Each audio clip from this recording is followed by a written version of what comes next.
Meus irmãos, graça e paz a todos, estamos aqui para mais um vídeo de comparação e dessa feita estarei fazendo essa comparação entre esses dois grandes comentários de Isaías, que são os dois melhores comentários que nós temos em português. Na verdade, nós precisamos de mais comentários de Isaías, tá? Porque é o profeta mais citado do Novo Testamento. Está vindo aí um manual de profecias messiânicas da Vida Nova. São mais de 1.500 páginas e eu já falei com a livraria El Shaddai, que tem uma parceria com a Vida Nova, que quando chegar essa obra já é para separar para mim, que eu vou comprar. Eu vou comprar e farei o review aqui para vocês, tá? E nesse manual de profecia messiânica, que será lançado mês que vem, dia 10 de dezembro, você vai encontrar ali todas as profecias messiânicas no livro de Isaías. E não só de Isaías, né? Mas de toda a Bíblia. Mas eu estou citando Isaías porque eu estou fazendo essa comparação com esses dois grandes comentários. É claro que o comentário aqui, do John Oswalt, são 2 volumes. Esse é o primeiro volume, do capítulo 1 ao 39. Vou falar primeiro dele. E esse é o segundo volume, do 40 ao 66. Tá? Os 2 volumes, o primeiro volume total tem 848 páginas. O segundo volume você vai ter 832. Então, se você tem aí praticamente 1.700 páginas, tá? Ambos juntos. Se fosse um só comentário, olha só o calhamaço que seria, tá? E nesse comentário, que também é exegético, faz parte daquela coleção da cultura cristã, esse comentário foi lançado, né, em 2011, já faz um tempo já. Ele vai te dar todos os detalhes, ou tudo aquilo que você precisa saber sobre Isaías, principalmente a introdução. Está aqui a introdução, título, contexto, unidade de composição, data e autoria, ocasião, canonicidade, texto hebraico, teologia, problemas de interpretação, análise do conteúdo, bibliografia selecionada. Isaías é dividido em 3 partes principais, né? Primeiro é o proto-Isaías, que é o capítulo 1, que vai do capítulo 1 ao 39, que são chamadas, essa seção é chamada de os julgamentos de Deus. A segunda seção é chamado de Deutero-Isaías, né? Que vai do capítulo 40 ao 55. E a terceira seção, que é do capítulo 56 ao 66, é chamado de Trito-Isaías. E os estudiosos falam que, os liberais, né, que a primeira parte, os capítulos 1 a 39, que é o proto-Isaías, foi o profeta que escreveu. A segunda parte, a terceira parte, não foi ele, foram outros escritores, tá? Claro que o John Oswalt, ele vai defender que quem escreveu todo o livro foi Isaías. Isaías é o maior livro, tá? Tirando o livro de Salmos, é o maior livro do Antigo Testamento. São 66 capítulos. E como eu falei, é o livro mais citado no Novo Testamento. Então aqui, no volume 1, vamos pegar apenas um capítulo em especial, tá? Vamos pegar o capítulo 9, versículo 6 aqui, para vocês verem, né? Isaías 9, 6. Cadê? Aquele famoso texto, né? É uma profecia messiânica muito conhecida, né? Cadê? Isaías 9.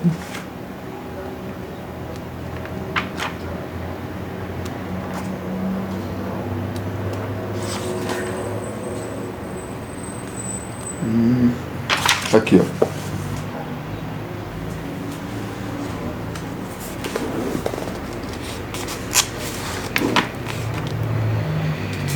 Ele vai explicando, ó. Aqui, ó. Ele começa comentando os versículos 5 e 6. Tá? Quem é esse menino que vai nascer? Os judeus, né? O judaísmo ortodoxo e os rabinos entendem que esse menino não é o Messias, tá? Que eles não suportam ouvir essa expressão que Jesus é o Messias. Então ele fala que a profecia se refere a Ezequias, filho de Acás, né? Então tá aqui, ó. Essa pessoa, porém, também será um menino, e é inescapável que o aspecto infantil do libertador é importante para Isaías, pois ele aparece novamente no capítulo 11, versículos 6 e 8, como está naturalmente implícito no capítulo 7, versículo 3 e versículo 14, o capítulo 8, de 1 a 4, versículo 8 e versículo 18. Comentaristas judaicos medievais, combatendo as prevalecentes reivindicações messiânicas dos cristãos, argumentavam que tudo isso era simplesmente em reconhecimento do nascimento do príncipe coroado Ezequias, e era apenas um simples hino de nascimento real. Não tem como negar, né, irmão? Os caras... Enfim. Entretanto, esse conceito enfrenta a cronologia do nascimento de Ezequias, e ainda mais seriamente é evidente à luz da linguagem que o que está sendo expresso não é apenas um rei humano. Essa é claramente uma figura escatológica, o Messias, é um texto messiânico, não tem para onde correr. Se o nascimento de um príncipe coroado não está em pauta, então qual é o significado da ênfase sobre essa pessoa como um menino? Seguramente é por duas razões. Primeiro, enfatiza-se que o governo divino não será meramente Deus, mas, embora participante dos atributos divinos, terá a mais humana de todas as chegadas à terra, isto é, o nascimento. O esperado rei perfeito será humano e divino, mas a linguagem também suscita outra questão. Essa questão sublinha o paradoxo central na concepção de Isaías sobre o livramento que Yahvé provê para o seu povo.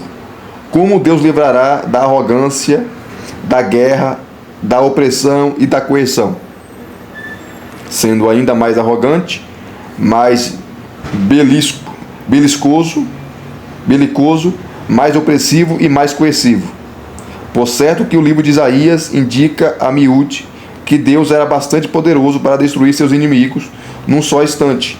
Entretanto, paulatinamente, quando o profeta chega ao cerne do significado do livramento, de repente o menino se põe diante de nós. Deus é bastante forte para vencer seus inimigos, tornando-se vulnerável, transparente e humilde. A única esperança de fato para converter a inimizade em amizade. Os títulos salientam a deidade última desse menino libertador, embora alguns comentaristas tenham gasto uma grande porção de energia na tentativa de fazer esses títulos parecerem normais. Eles não o são. Talvez o modo principal de tentar é fazendo referência aos nomes egípcios. Era costume dar 5 nomes a um rei egípcio em sua coroação. Tá? Esses estavam relacionados com os vários deuses e eram entendidos como tendo efeito mágico. Nomes tais como poderoso touro que se manifesta em Tebes e permanecendo na realeza como o rei no céu eram típicos. Baseando-se nesses fatos, Alguns sugerem que a mesma prática era seguida pelos reis de Israel, igualmente humanos. Entretanto, vários fatores se põem contra essa equação. Primeiro, não há 5 nomes aqui, e sim 4. E somente uma emenda poderia produzir um quinto. Segundo, esse não é o hino de coroação, e sim o anúncio de um nascimento. Terceiro, os egípcios criam que seus reis eram deuses, e os nomes expressam tal crença.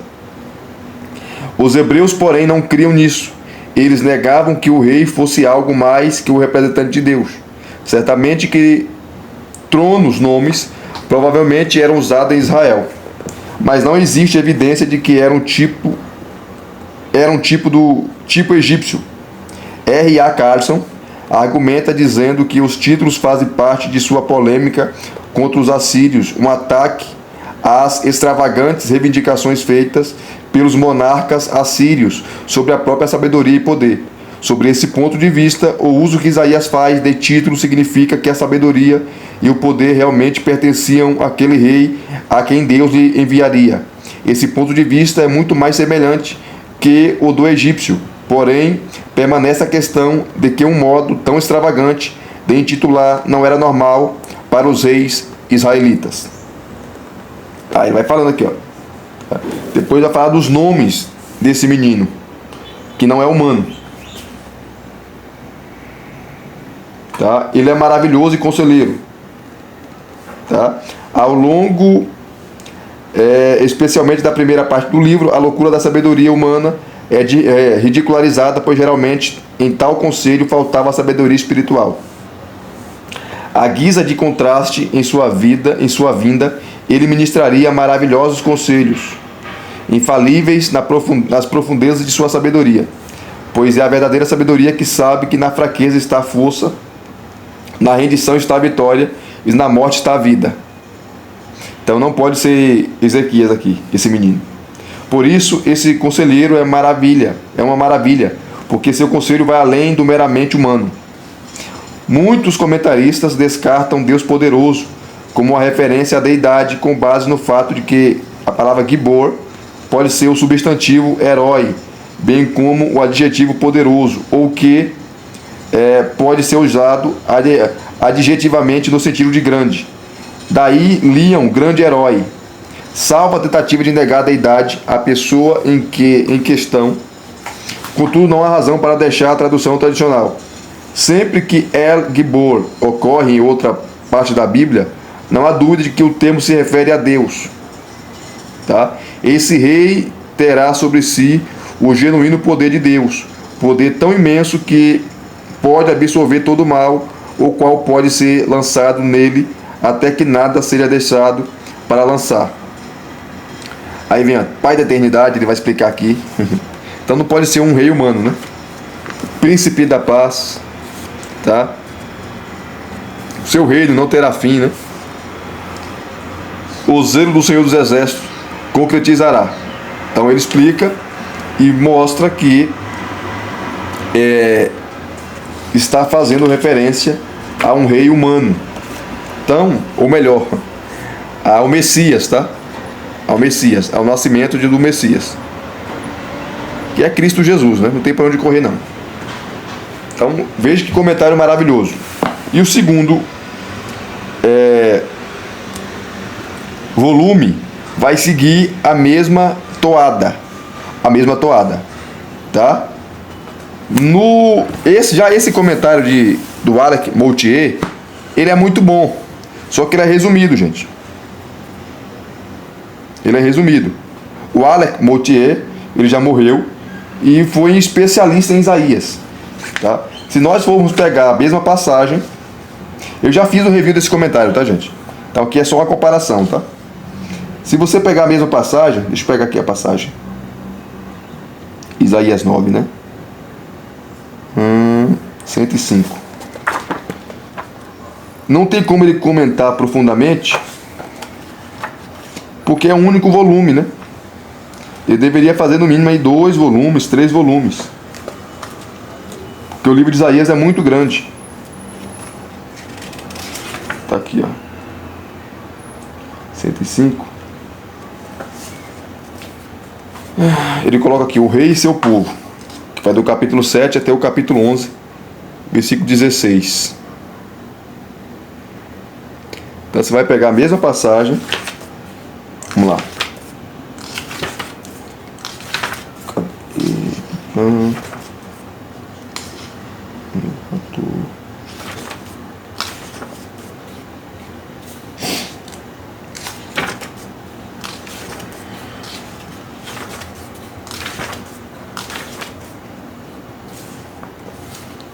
Que é a esperança gloriosa.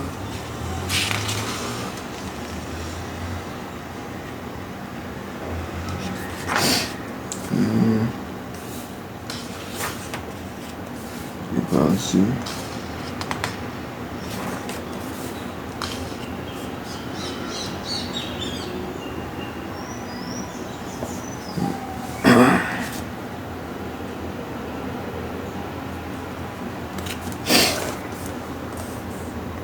Versículos 6 e 5. 5 e 6, né? A terceira explicação rastreia todas as suas últimas raízes. A ênfase não cai no que a criança fará quando crescer, mas no mero fato de seu nascimento. Com sua vinda, tudo o que resulta de sua vinda é imediatamente garantido. A ênfase hebraica não está em nós, mas naquele que vem. A palavra criança, Yeled, a relaciona com seus ancestrais. Filho expressa sua masculinidade e dignidade de linguagem real. Ele nasceu como de descendência humana e foi dado como de Deus. O termo Mizrah, governo, só é encontrado aqui no versículo 7. E no versículo 7 se relaciona com Sar, príncipe, executivo. Com essa formação quer dizer onde é epitomada a majestade ou autoridade executiva. A expressão seus ombros é um símbolo de sustentar o governo. Observe também como seus ombros são liberados do jugo, verso 4, quando ele sustenta o fardo do governo.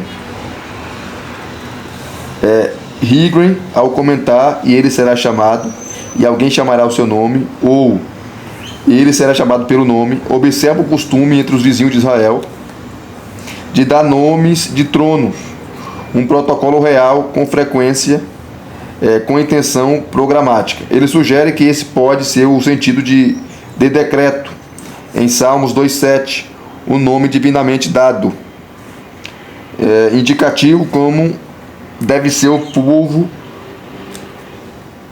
como deve ser o novo rei e seu governo. Só Salomão, entre os filhos de Davi, teve um nome de nascimento dado por Deus. Davi, restaurado a paz com Deus, chamou o filho de Slomor, uma coisa assim, não sei falar hebraico não. O nome de paz, o Senhor chamou de Gedidias, amado pelo Senhor. Dessa maneira, a criança é o novo Salomão, o herdeiro perfeito de Davi. O livro de Isaías é conhecido por nomes relevantes, tanto por anunciar eventos preditos relevantes por vir, quanto também por incorporar a palavra do Senhor. No nome quádruplo do rei, os dois primeiros elementos casam com seu nome anterior de Emanuel, e os dois segundos mencionam as condições que ele executará. O título maravilhoso conselheiro, tá? É literal, né? Assombroso, conselheiro, e assombroso significa algo como sobrenatural. As duas possibilidades são ou um conselheiro sobrenatural ou alguém que dá conselhos sobrenaturais. Essa foi a primeira promessa de Isaías em relação à Nova Sião. Na corte de Davi havia o mais que humanamente dotado Aitofel. A sabedoria de Salomão no início de seus dias exigiu a explicação sobrenatural. Isaías, ao particularizar essa dádiva do rei por vir, estava compreensivelmente reagindo a Acaz, o rei que foi capaz e esperto, mas não sábio. No entanto, ele, muito mais que isso, ia ao cerne das coisas, como fez o jovem Salomão. As decisões de um rei fazem ou destroem reinos, e o reinado destinado a ser eterno exige uma sabedoria como a do Deus eterno. Por isso que essa criança não pode ser Ezequias nem um rei humano, mas um rei divino, né? E o reinado destinado a ser eterno exige uma sabedoria como a do Deus eterno. Nesse caso, o Deus poderoso, El Gibor, como Deus porque é Deus. É o título dado ao Senhor mesmo, no capítulo 10, versículo 21. Né? Isaías claramente quer que levemos a sério o componente El, desse nome como de Emanuel. A palavra poderoso, Gibor, guerreiro, completa as referências militares nos versículos 3 e 5, até 5.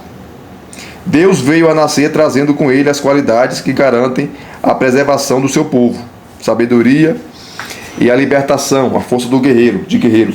Os títulos Pai, Eterno e Príncipe da Paz descrevem as condições que o nascimento do rei trará. O Pai não é usual no Antigo Testamento como título dos reis. O nome usado para Senhor aponta a sua preocupação com o indefeso, com o cuidado ou a disciplina de seu povo, e com a resposta leal e reverente deles ao Senhor. Para ideias semelhantes usadas em relação ao rei Davídico, veja Salmos, aqui, Salmo, Isaías. É provável que a principal ideia aqui no nome Pai seja que seu governo segue o padrão da paternidade divina. Ele, como eterno, recebe esse epiteto como, claro, só poderia ser aplicado a Yahvé, a Deus. Isaías usa eterno mais que qualquer outro autor, às vezes em um sentido genérico, mas também em seu inequívoco sentido. Quando o povo pediu para ter um rei, eles tinham em mente que uma instituição contínua lhe daria mais segurança e mais garantia que o governo temporário dos juízes. Mas a segurança total exige mais que esse governo descontínuo e é alcançado em um rei que reina eternamente. Só pode ser Deus aqui, né? Com o príncipe da paz, os motivos de Gideão e de Salomão reaparecem e a negativa não mais guerra no versículo 5 é substituída pela garantia positiva correspondente. Enfim, Isaías está profetizando, está falando de um rei futuro, tá? De um menino e de uma criança que não é humana, mas é divina. Por isso que o texto é messiânico, né? Se você vem para o capítulo 11,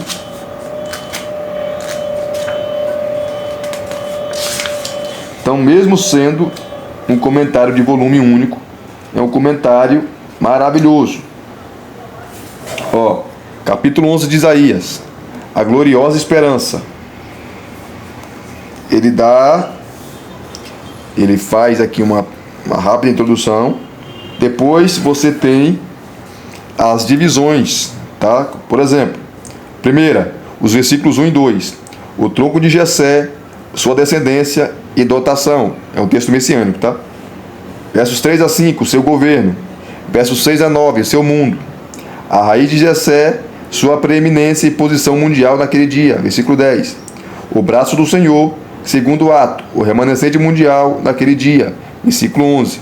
A bandeira levantada, o povo reconstituído. Versos 12 e 13. O domínio do mundo. Verso 14. A mão do Senhor, o fim de um mundo dividido. Outro êxodo. O ato histórico como um modelo para o segundo ato. Versos 15 e 16. E aqui ele traz a exposição. Então,